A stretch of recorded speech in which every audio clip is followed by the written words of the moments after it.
on to the next topic. Who is going next? We're going to move on to the story that everybody has been talking about in the past couple of days, and that is, of course, Catherine, the Princess of Wales, who came public about the fact that she has had cancer. Now, there has been huge speculation around the world about her health, and I think there's a very real question that we should ask ourselves today, which was she forced or pressured to go public about her healthcare? The Archbishop of Canterbury has had some pretty negative words about what's been going on.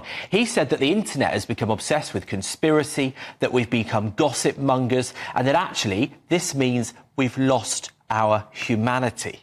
So, Emily, you obviously broadcast every day on here. How do you judge these kind of situations?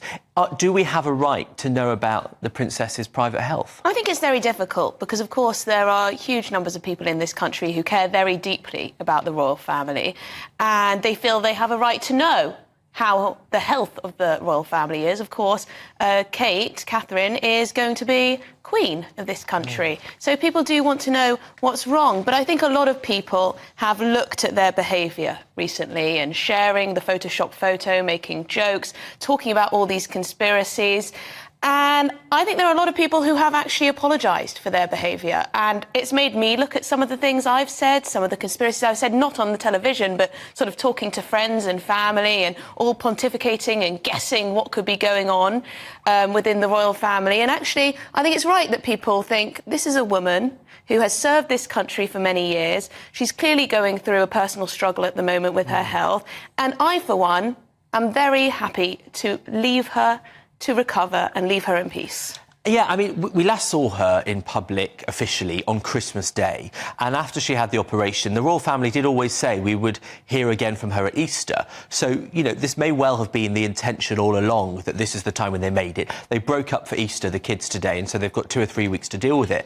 But, Darren, you know, you're very familiar with the internet. The outrage was so enormous. Do you think that it went too far, that it is a lesson?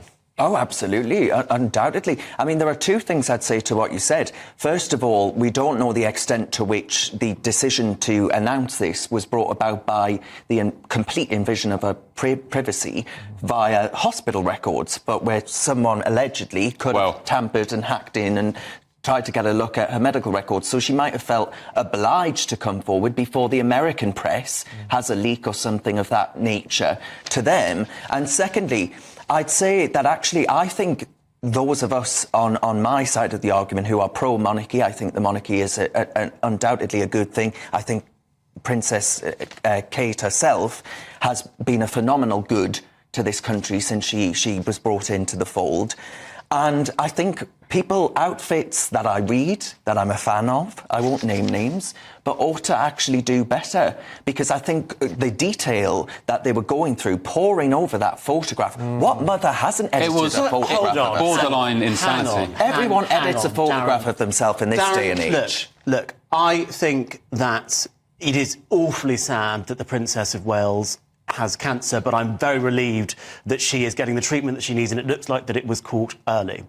But the Palace communications team cocked up so many times with this situation, and it's given truth to the phrase, it's more cock-up than conspiracy. And this whole episode proves that. You cannot sit here and tell me you feel that the Palace communications team, since the announcement of her abdominal surgery earlier on in the year, has conducted themselves in the correct and proper way. Yeah, but the way they handled the situation directly led to the conspiracies that have been going around on the internet that you're all condemning today. Two things can be true at once. You can say that the Kensington Palace PR team haven't played a blinder, to be, you know, very generous. Polite. And then you've got, for example, I've said it the last couple of days, I tweeted the Sun's story about Catherine coming out Windsor Farm Shop. The abuse I got, I have never seen in my life. And it actually made me think that a lot of these people are very, very unwell. Talking about body doubles, this elaborate plan from the royals to hide Kate. Some even saying that Kate had been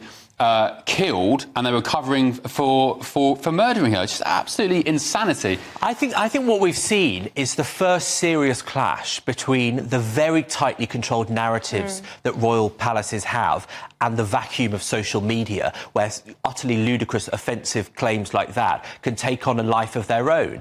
And I actually have a lot of respect for the Princess of Wales, because despite that abuse, she still waited until the kids had broken up and they could care for them for a couple of weeks to protect them. You know, George is the eldest, he's only 10 years old. But do you think that's a sustainable strategy in this day and age? Because, you know, this must have been hell for her.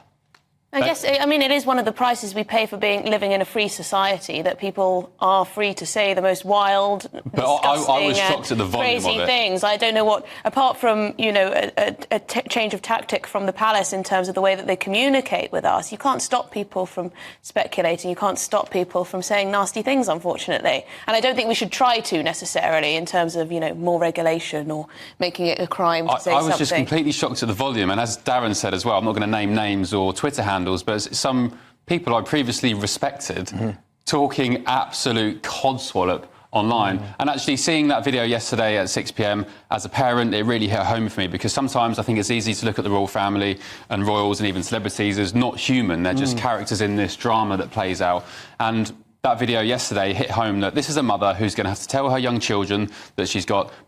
I don't think it is at this stage, but potentially a fatal disease. How do you explain that to kids? And it just hit home that these people, despite all the privileges they have, they've got the same anxieties, the same troubles and the same hurdles as, you know, us normal people. Especially when you consider that the grandfather has the same disease as well, right? And William is now having to bear the brunt. Gosh. But he probably thought, look, now that my father is king, I can spend some time with my young family, and now, of course, he's having to take up the mantle. It's so important that the royals are actually open and honest about this sort of thing, because there are millions of people up and down the country who will have been impacted by cancer, and now we know that this also impacts the most important family in the country too, and they're human and have the same problems just like us. So good on them for coming out. And we wish them all well. Goes without saying, absolutely.